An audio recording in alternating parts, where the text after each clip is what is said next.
O etraftan çekilip parça falan fırlayabilir ha.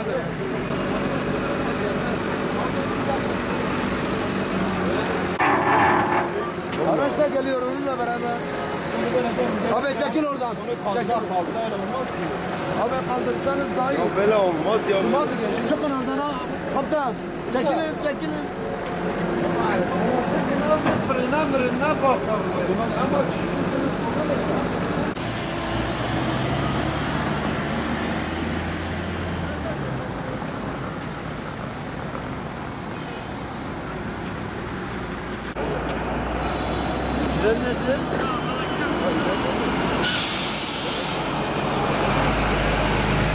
Bir arkadaş ileriden el işareti yaptı. Biz buradan durduk. Sağdan çektik durduk.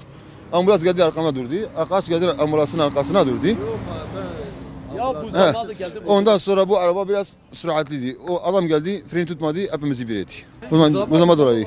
He, karayolların sesidir. Arkadaşlar bize işaret etti. Biz geldik, araçlar durmuştu.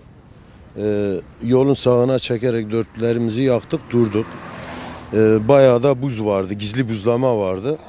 Asfalt gibi gözüküyor ama buzdu. Arkadaşları indirdim, bizim işçileri, dedim gidin araçları durdurun, gelen büyük bir kazaya karışmasın diye. Durdurmaya çalıştılar. Yani bu ambulans geldi, en sonunda bu kırmızı araca vurdu. Öyle durdu. Ben de otobüs kayarak personeliyle beraber yani yan yolun içine girerek belki bir 200 metre sürüklenerek gelip benim arabanın arkasına vurdu, Isuzu'nun 80 plakalı araca. O da ambulansa geldi, yetişti. Aynı zamanda otobüs ambulansın arka tarafına da vurmuştu. Ambulansı ters çevirip iki aracın arasına soktu. Yani karayollarının hatası bu. Şoförlerin de buzlamadan dolayı bu kazaya karıştılar, yani herkes benim. Var ya, ben arabayı düzeltirim. Artık sen bu arabayı düzeltmeye gerek yok.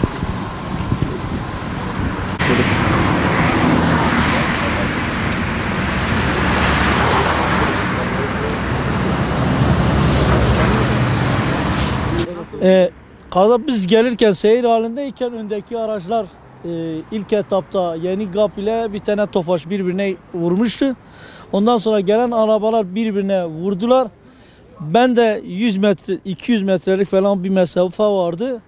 Frene basarak durdum. Ben bu şekil durabildim. Geldim arkada, bu arkadaşa söyledim. Arkadaş da durabildi. Ondan sonra ticari taksi geldi. Hem buna vurdu hem de benim aracımda biraz hasar var. Ondan sonra şeyler başladı. Gelen durdu, zincirleme başladı. Yani aşırı derecede buzlama olduğu için bu şekil kazalar meydana geldi. Bu normalde bu ana arterler karayollarına bağlı bir şeydir. Karayolları buzlama yapması lazım bu ana arterlere. Yani buzlama olmadığı için bir de sis, görüş mesafesi az olduğu için sabahleyin bu şekil oldu. Esas sebep buzlamanın olmamasıdır. Yani buzlamanın olması, tuz atılsaydı bu şekil olmazdı. Evet, tuzlama yapılmadığından dolayı bu şekil oldu.